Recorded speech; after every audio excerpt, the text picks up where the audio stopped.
There was this myth when Donald Trump first came into power, and it's a myth that Ivanka Trump eventually had to answer herself.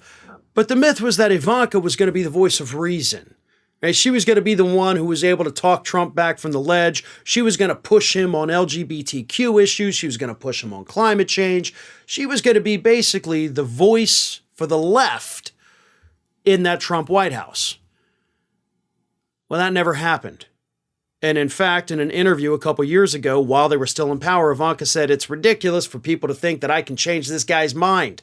Because I guess even she got tired of being called out for not doing that.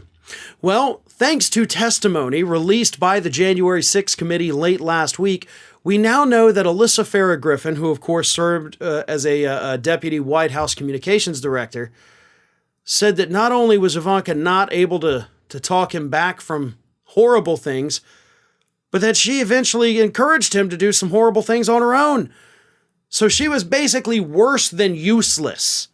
Not only did she not live up to this myth that the media had perpetuated about her, but she also did some pretty bad things herself. So let me read you what Farah Griffin had to say. And this is also, she also talks about Hope Hicks, because I guess people thought Hope Hicks would do the same thing. I hadn't heard that. But anyway, here she is talking about Hope Hicks and Ivanka. There's a handful of sort of myths that have been created, and I don't know if it's like people push certain PR or what, but there was also this narrative that Hope Hicks could get through to him and push back on him. I never once saw Hope Hicks push back on him, and that Ivanka was like the voice of reason and could get him to change his mind. I like Ivanka. She was very decent to me, but I never saw her change his opinion on anything. It was Ivanka, Hope, and Jared that convinced him to do the whole Lafayette Square and clearing the park with force sort of thing. So I questioned this notion that she had sort of excellent judgment that I don't know. I didn't see her presence as changing things for the better, is my point.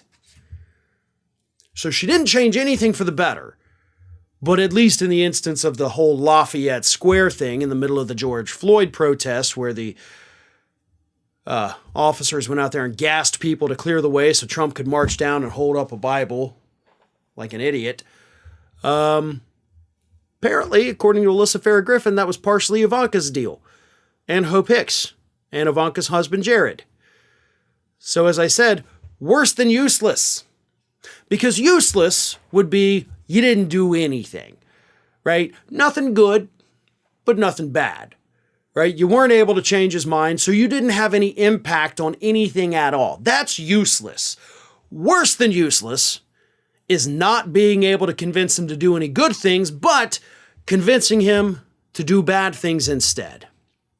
So I agree that we need to dispel with this myth that Ivanka is some kind of voice of reason, that she is somehow the honorable member of the Trump family.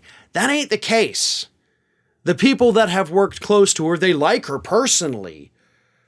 But as a leader, as a boss, maybe I guess you would want to call her in the White House, she sucked.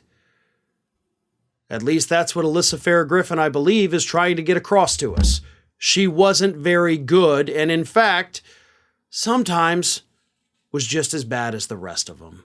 Hi everyone, this here is little Athena. And Athena would like to know why you haven't subscribed to Fair and Balanced yet. So please, don't let Athena down. Subscribe today.